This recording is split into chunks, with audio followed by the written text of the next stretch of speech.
Kita sudah akreditasi rumah sakit paripurna, tapi karena kita juga ada peserta didik dan kita juga harus ada pelatihan untuk mengembangkan kompetensi pegawainya, saya maunya itu terakreditasi juga. Karena itu untuk menjaga mutunya saya libatkan tim QC sama tim audit mutu internalnya itu dari SPI sama dari orang komite.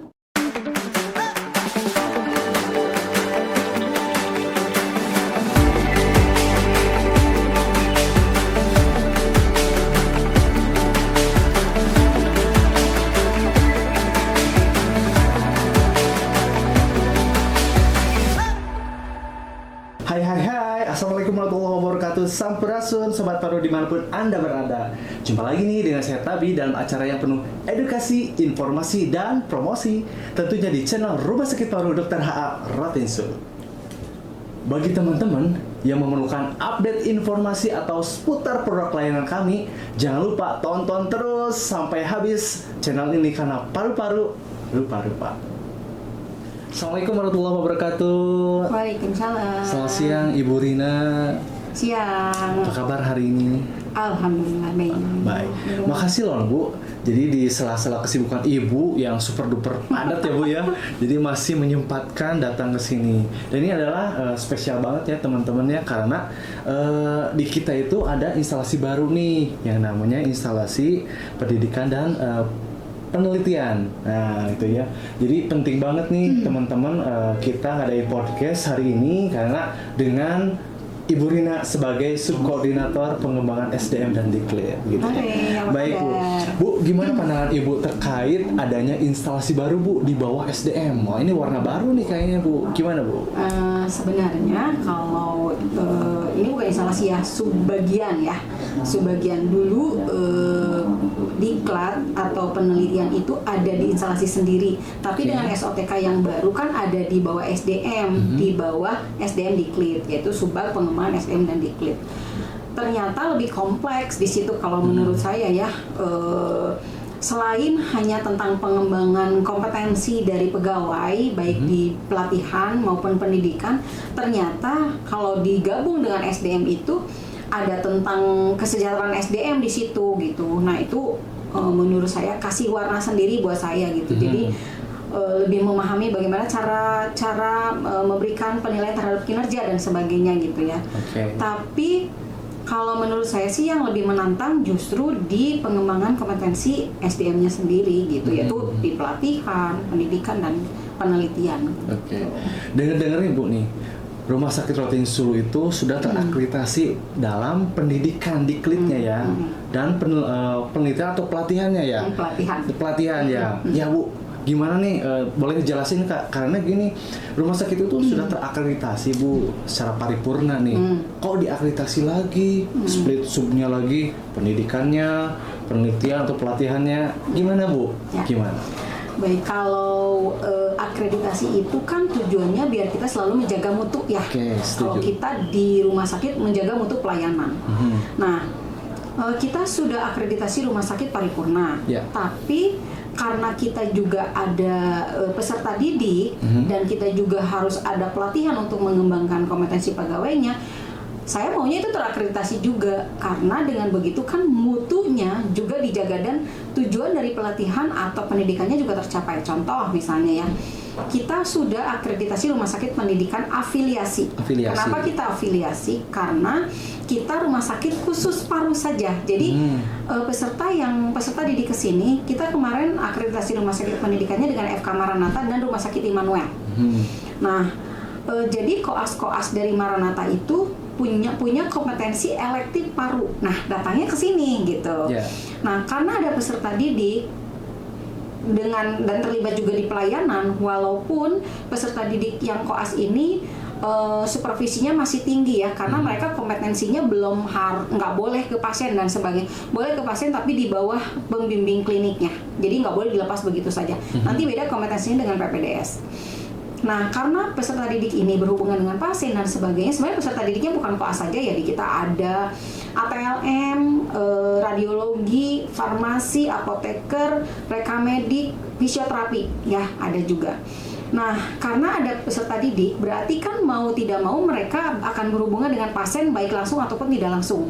Nah, karena berhubungan dengan pasien mau langsung mau tidak langsung, pelayanan tetap harus dijaga dong. Mutu pelayanan harus dijaga, keselamatan pasien harus dijaga. Nah, diakreditasi mengatur itu semua.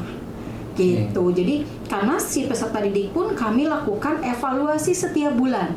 Jadi, kita diam-diam datang ke lahan prakteknya, misalnya ke rawat inap, ke laboratorium, kemana kita lihat, kita lakukan penilaian terhadap peserta didik itu, misalnya apakah dia memperkenalkan diri terlebih dahulu atau tidak, menyampaikan tindakan apa yang akan dilakukan atau tidak, itu disampaikan gitu. Nah, pada akhirnya apakah merasa nyaman atau tidak pasien atau keluarga pasien dengan adanya peserta didik. Nah, itu kan berarti mutunya juga tetap harus dijaga. Nah, kalau akreditasi diklat itu memang sudah menjadi keharusan. Jadi rumah sakit yang mempunyai diklat sebagai penyelenggara pelatihan, apalagi rumah sakit yang di bawah Kemenkes, itu harus terakreditasi diklatnya.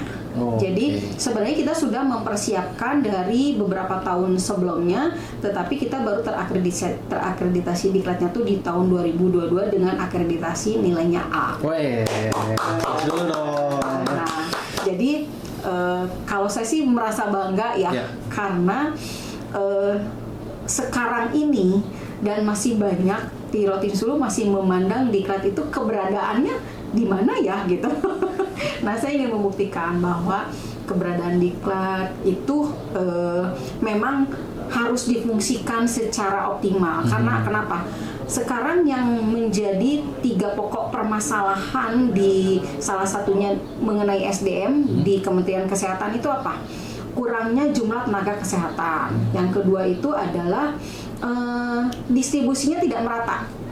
Yang ketiga adalah kurangnya pelatihan yang berbasis kompetensi. Sehingga sekarang dituntut diklat-diklatnya yang menyelenggarakan pelatihan yang di bawah Kementerian Kesehatan itu harus terakreditasi. Dengan terakreditasi kita bisa akses kurikulum manapun, kita bisa melaksanakan pelatihan manapun, gitu, asal memang fasilitatornya ada. Jadi menurut saya akreditasi itu sangat penting, karena dengan begitu kan mutu dari semua penyelenggaraan itu harus tetap dijaga. Sepakat. Jadi intinya akreditasi itu bukan hanya tempelan sertifikat, tapi justru komitmen untuk menjaga mutu. Itu trust juga ya, percayaan harus. ya. Karena itu untuk menjaga mutunya ya, saya libatkan tim QC sama tim audit mutu internalnya itu dari SPI sama dari orang komite mutu. Ada juga, Bu? Ada. Jadi setiap kali kita pelatihan itu, pada saat kita belum terakreditasi, tim mutunya yang melakukan tim QC-nya itu kita dari pengampu dari Bapelkes Cikarang. Tetapi itu sudah tidak kita laksanakan lagi karena kita sudah terakreditasi. Jadi saya buatkan tim mutu, namanya ada audit mutu internal, ada tim QC. Tim QC ini melakukan memantauan mutunya setiap kali kita melakukan pelatihan. Mereka melihat kesesuaiannya, benar nggak fasilitatornya ini, benar nggak pesertanya 25, benar nggak pesertanya dari rumah sakit ini dan sebagainya. Jadi sesuai dengan syarat yang ada di dalam kurikulum. Kalau tidak sesuai berarti kan itu juga mutunya dipertanyakan. Nah, kalau tim AMI, audit mutu internal itu saya libatkan orang SPI sama orang komite mutu, Dr. Ayu, Bu Eli dan sebagainya. Orang-orang seperti itu kan nggak bisa diintervensi ya. Jadi kalau saya sih suka, maksudnya untuk beberapa ini orang-orang seperti itu. Jadi saya sampaikan kalau memang kita kurang dan sebagainya sampaikan ke kita. Nah, pada saat pelatihan respirasi dasar yang kemarin, orang Adinkes juga bilang ke saya, Bu Rina boleh nggak kalau kita stay di sini? Oh, sangat boleh. Kita mau tahu boleh. Kalau ada kekurangan dan sebagainya sampaikan ke saya gitu. Dan akhirnya hari keduanya malah mereka, Bu Rina saya mau nambah batch ini, Bu Rina saya mau pelatihan ini gitu. Wah, luar biasa ya, Bu. Jadi memang Bu, paradigma berpikir ya, diklat itu instalasi bukan yang menghabiskan uang, tapi justru menjadi unit atau instalasi yang menjadi bisa menghasilkan. Jadi paradigma itu bergeser ya, Bu ya. Karena perkembangan ilmu tuh semakin kompleks, kita harus mengejar sesuatu yang ahli di bidangnya seperti pelatihan. Justru dengan adanya terakreditasi tersebut adalah trust dan komitmen mutu untuk bahwa kami itu bisa. Betul. Dan saya senang nih Bu, ketika ada QC, tim aminnya internal, berarti RSPR mampu. Gitu ya, mampu ya. Mampu. Nah contoh ya, misalnya tahun 2022 pendapatan diklat kita itu sudah 540. Jangan dibandingkan dengan rumah sakit vertikal besar yang lain ya. Kita baru terakreditasi 2022. Kita tahun 2022 550 sekian dengan kegiatan pelatihan yang terakreditasinya 2. Tahun 2023 saya ada 9 pelatihan yang akan dilakukan dan sudah terrealisasi 3. Berarti masih ada 6 lagi. Berarti nanti pendapatannya kurang lebih 1M lebih sedikit lah. Itu sudah dikurangi operasional ya kalau. Nah, makanya orang kan berpikirnya gini, kalau diklat itu kan hanya menghabiskan uang pada saat pelatihan ini, ternyata tidak. Itu dengan kita menjual pelatihan itu, kita harus melihat marginnya berapa sehingga bisa kontribusi ke rumah sakit. Gitu. Jadi bukan instalasi atau bukan bagian yang hanya menghabiskan uang, tapi bisa juga menghasilkan. Tapi saya sepakat loh Bu sama Ibu. Jadi khususnya di Rumah Sakit Rotin Sulu nih teman-teman ya, banyak, mohon maaf nih, di rumah sakit atau institusi yang di swasta atau di luar Rotin Sulu, mereka itu punya apa ya, kemampuan lebih loh, dan diakui bahwa rumah sakit vertikal itu memiliki SDM yang mumpuni dibanding yang lain, unggul ya. Salah satunya Rotin Sulu. Saya tanya nih, dengan dokter ini, dengan bapak ini atau ibu, oh iya, mereka menjadi sosok yang memang diandalkan. Nah, ketika ke Rotin Sulu, justru kita bagaimana cara mengemasnya agar lebih unggul daripada orang lain ya. Artinya mereka mungkin hanya tamu atau narasumber, kami punya SDM-nya yang utuh gitu ya Bu ya. Baik. Jadi kita harus bisa mapping, artinya gini, karena ini rumah sakit khusus paru, sehingga kurikulumnya pun kita susun tuh berdasarkan kekhususan yang ada di kita. Dan itu kan di Indonesia ada beberapa rumah sakit khusus juga yang sama ya. Jadi saya sih berharap kita bisa menjadi tolak ukur untuk rumah sakit paru lainnya. Dan saya ingin bahwa kita punya unggulan loh, unggulan pelatihan untuk perawat-perawat paru. Nah, ini nih, pelatihan apa Bu yang menjadi keunggulan Rumah Sakit Rotin Sulu? Boleh dong di-share. Ya. Sebenarnya sudah dilaksanakan dari tahun 2019. Pada saat itu ya kita melaksanakan 2 pelatihan yang terakreditasi. Walaupun diklatnya belum terakreditasi, tapi kita masih pakai pengampu. Nah, tetapi karena pandemi dan sebagainya, pelatihan ini tuh kita punyanya pelatihan teknis, kompetensi teknis, benar-benar kompetensi teknis. Dan itu ada aerosol dan sebagainya, sehingga kita pending dulu untuk selama pandemi. Kita sudah melaksanakan dari tahun 2022 dan sekarang tahun ini dari target RSB rumah sakit yang 2020-2024 itu kita hanya 3 pelatihan, saya bisa melaksanakannya itu 9 pelatihan tahun ini ya. Ada pelatihan respirasi dasar, keperawatan respirasi dasar 3 batch. Pelatihan ventilasi mekanik 2 batch. Pelatihan asuhan gizi pada kasus malnutrisi 1 karena sudah dilaksanakan di tahun 2022. Kemudian ini new nih, ini benar-benar new ya. Sekarang target Kemenkes itu adalah kita menyelenggarakan rekamedik elektronik. Setuju. Ya. Sudah ada kurikulumnya dengan 3 modul. Pelaksanaan rekamedik elektronik,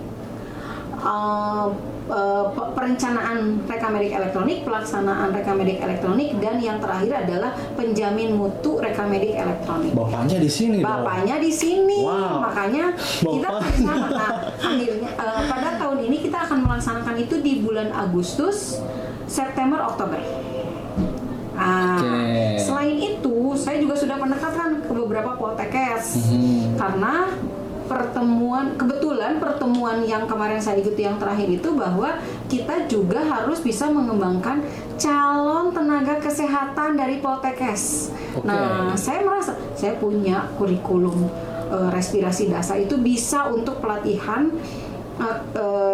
D3 atau S1 keperawatan. Artinya kan itu bisa dijual juga sama kita gitu. Nah, rencananya saya sudah bicara dengan poltekkes yang dari Makassar, dia akan mengirimkan peserta didiknya sekalian mereka PKL akan mengirimkan peserta didiknya untuk pelatihan respirasi dasar di bulan November Desember.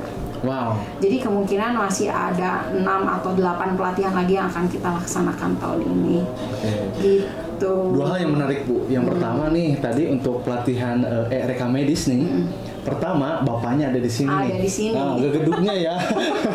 Ya itu, Bos Teddy di sini nih, Pormiki di sini. Jadi teman-teman reka medis dimanapun teman-teman berada nih seluruh Indonesia, bapaknya di sini. Kami akan melakukan apa ya pelatihan terkait reka medis. Jangan sungkan lagi. Daftar. Bapaknya di sini nih masalahnya nih. Daftar segera. Oke, itu yang pertama. Yang kedua nih. Berarti cakupan pelatihannya itu bukan Jawa Barat aja Bu, tadi dari Makassar. Seluruh Indonesia. Seluruh Indonesia. Yang Adinkes itu kemarin ada dari Bangka Belitung, wow. Bali, Jawa Tengah banyak. Yang batch kedua itu ada dari Sulawesi, Kalimantan ada. Wow. Kalimantan gitu. Jadi kalau Bali, Jawa Tengah dan semuanya udah banyak. Tapi kalau Kalimantan, Bangka Belitung tuh baru pelatihan respirasi dasar itu. Seluruh Indonesia udah. Merinding. Aduh, punggung saya ternyata cakupan pelatihan kita yang datang ke sini tidak hanya Bandung Raya, Jawa Barat atau sekitarnya. Ternyata luar Indonesia gitu. Aplaus dulu Bu. Indonesia.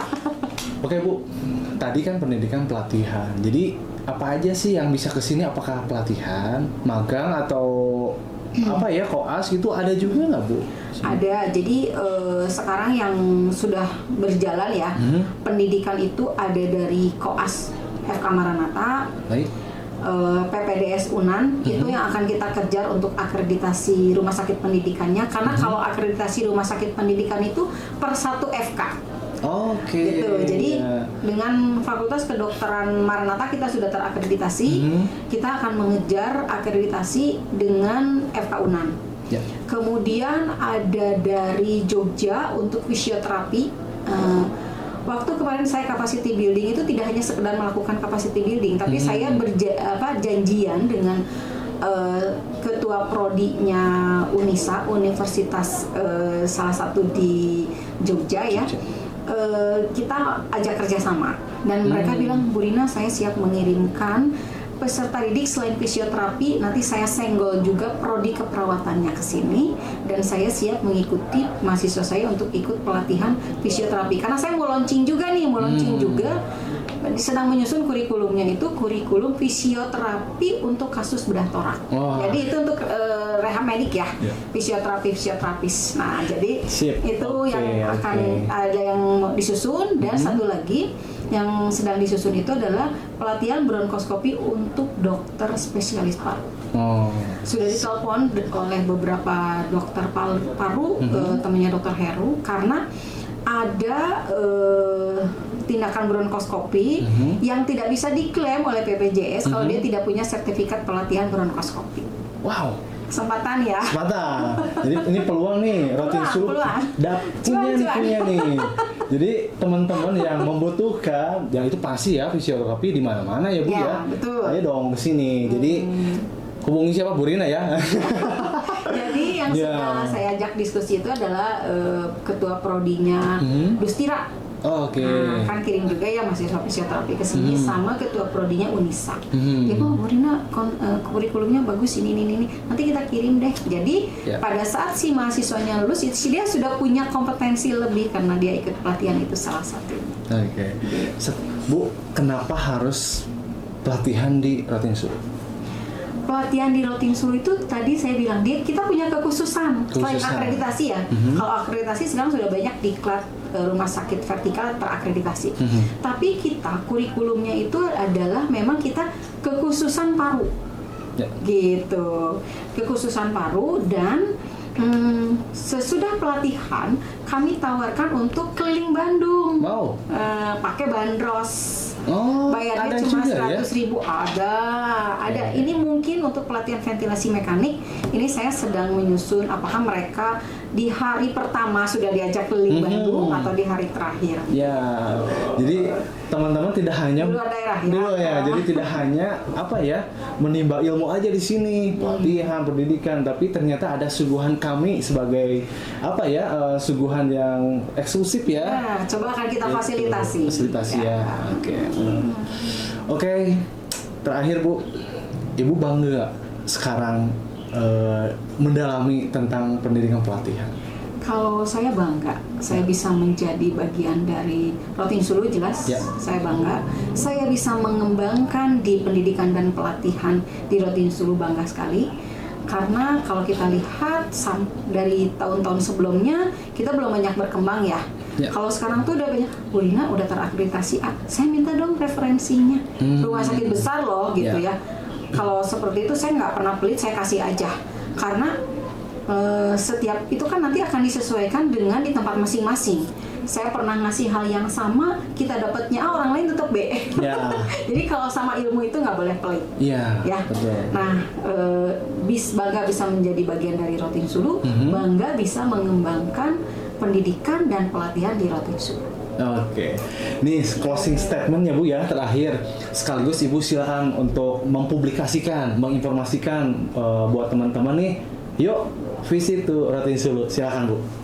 Buat teman-teman tenaga kesehatan seperti keperawatan, rekam medik yang akan kita laksanakan pelatihan, jangan lupa ikut pelatihan di Rotin Sulu karena kita punya kekhususan dan untuk rekam medik bapaknya ada di Rotin Sulu.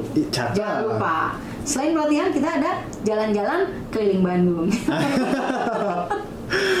Oke, Bu Rina terima kasih atas kesempatannya. Sama-sama. Singkat, padat, tapi berdaging semua. Jadi ini ilmu, informasi juga. Barangkali teman-teman membutuhkan informasi tentang pelatihan, jangan sungkan kami dengan terbuka untuk berdialog via chat atau WA. Langsung hubungi ke Rumah Sakit Rotin Sulu, ke bagian instansi Diklat atau Diklat, gitu ya.